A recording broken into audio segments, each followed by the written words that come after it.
පතුරා යන්නට මා ඔබේ අතේ දරා ගනු මැන අවියක් ලෙස තෝරා ලෝකෙට දෙන්න මෙදා සාමේදානේ බෙදා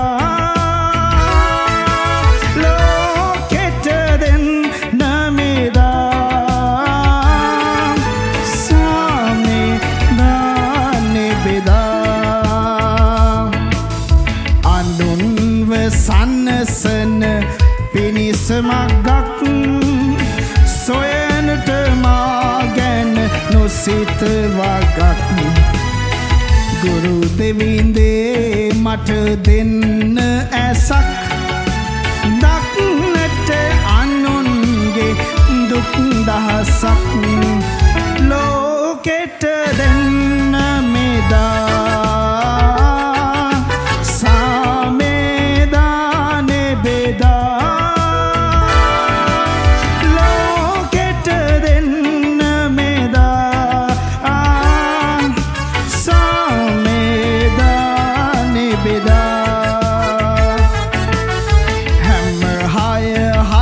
දෙන්න ලෙසට බෙදා අපටද ලැබිය ඉදින් මෙදා එපා ඉන්න මේ ලෝකේ බදා ලබනට නම් ජීවිතය සදා මේ ගීතිකාවේ මේ වර්ස් එකේ මොකක්ද කියන්නේ එපා ඉන්න මේ ලෝකේ බදාගෙන සමහරක් මිනිස්සු එකතු කරලා අන්තිමට මැරෙනවා.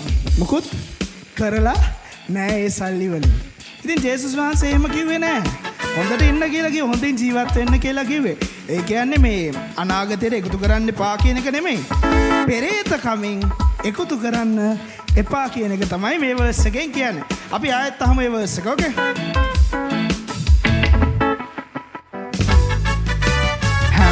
අය හට දෙන්න ලෙසට බෙදා අපටද ලැබිය ඉදින්